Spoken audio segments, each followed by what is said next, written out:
5வது வருஷம் புத்தக கண்காட்சி. இந்த புத்தக கண்காட்சி திருவள்ளூரில் நடக்கிறது ரொம்ப பெருமையாக இருக்குது.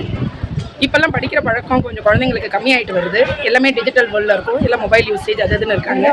ஆசிரியர்களாக நாங்கள் என்ன பண்ணுறோன்னா, புத்தகத்தை வாசிக்கிறது அவங்களுக்கு எப்படி நாங்கள் இன்ட்ரெஸ்ட்டை க்ரியேட் பண்ணுறதுன்னு சொல்லிட்டு இங்கே கூட்டின்னு வந்து காமிச்சு அதுக்கான புத்தகங்களை தேர்வு பண்ணி பள்ளி பருவத்திலேருந்து நம்ம இதை ஸ்டார்ட் பண்ணோம்னா கொஞ்சம் நல்லாயிருக்கும். படிக்கிறது ரொம்ப ரொம்ப முக்கியம் குழந்தைங்களுக்கு.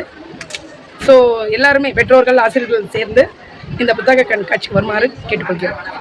சென்னையில் நந்தனம் YMCA கிராம் அங்கே இருக்கிற புத்தக கண்காட்சிக்கு நான் நிறைய தடவை போயிருக்கேன். அப்புறம் இங்கேயும் வந்திருக்கேன்.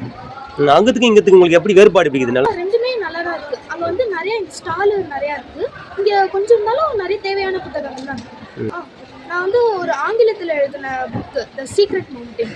அது வந்து நமக்கு ரொம்ப ஆச்சரியமாகவும் இந்த மாதிரி இருந்தால் எப்படி இருக்கும், எப்படி நம்ம புத்தியை யூஸ் பண்ணணும், பிரெயின் எப்படி யூஸ் பண்ணி ஒரு இடத்துல இருந்து தப்பிக்கணும் அப்படின்றதையும் சொல்லிக் கொடுக்கணும். இப்போ உங்கள் பேர் என்ன தம்பி?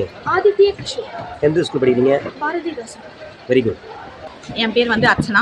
திருவள்ளூர் புத்தக கண்காட்சியிலேருந்து பேசுகிறோம். ஆக்சுவலாக புத்தகன்றது வந்து ஒரு வாழ்க்கையில் வந்து மனுஷங்களை எல்லாமே மாற்றும் நம்மளுக்கு தெரிஞ்சது. ஒரு கைபேசி வந்து வரதுக்கு முன்னாடி வந்து புத்தகம் தான் வந்து வாழ்க்கையில் எல்லாருக்குமே ரோல் பண்ணியிருக்கு. அப்பத்துலேருந்து இப்போ வரைக்கும் ரூல் பண்ணவங்க எல்லாருமே சரி, புத்தகத்தை படித்தவங்க மட்டும்தான். ஒரு புத்தகம் ஒரு எவ்வளோ நண்பர்களுக்கு, ஒரு 1000 நண்பர்களுக்கு ஒரு புத்தகம் கூட இருந்தாவே நம்மளுக்கு வந்து நல்ல ஒரு மோட்டிவேட் ஆகும், லைஃப்பில் நல்லா ஜெயிக்க முடியும். புக்ஸை வந்து படிக்கிற ஹேபிட்டை வந்து நம்ம வளர்த்துக்கணும். பொது அறிவு புத்தகங்கள், கதை புத்தகங்கள் படிச்சிருக்கோம். எப்போல்லாம் எனக்கு ஃப்ரீ டைம் கிடைக்குதோ அப்போல்லாம் நான் புக்ஸ் படிப்பேன். நான் வந்து இந்து கல்லூரியிலேருந்து வந்திருக்கேன். நான் வந்து MA தமிழ் வந்து படிக்கிறேன், ஃபைனல் இயரு. நாங்கள் நிறைய புத்தக கண்காட்சிக்கெலாம் போயிருக்கோம், புத்தகத்தை வாங்கியிருக்கோம், நிறைய படிச்சிருக்கோம். அப்படி படித்து அதனால் எங்களுக்கு என்ன பயன் அப்படின்னா, எங்களுக்கு இப்போ வந்து விமர்சனம் எப்படி எழுதணும், ஒரு நாவலை எப்படி எழுதணும், சிறுகதை எப்படி எழுதணும், கட்டுரை எப்படி எழுதணும், இப்படிலாம் வந்து எங்களுக்கு வந்து பயிற்சி வந்து இப்போ தெரியுது, எல்லாமே தெரியுது. இது நாங்கள் இந்த புத்தக கண்காட்சி மட்டும் இல்லைன்னா நாங்கள் இந்த புக்கை எங்கே போய் தேடிப்போம், எங்கே போய் வாங்கியிருப்போம் அப்படின்னே எங்களுக்கு தெரியாது. இப்போ ஆன்லைன்லலாம் கிடைக்குது. ஆனால் ஆன்லைனில் எவ்வளோ நேரம் செல்லை பார்த்து நாங்கள் வந்து படிக்கிறதுன்னு எங்களுக்கு தெரியல. எங்கள் கண்ணு தான் இதுவாகுது. புத்தகத்தை வாங்கி படிக்கிற மாதிரி ஒரு யூஸ் இல்லைன்னு தான் நான் சொல்லுவேன்.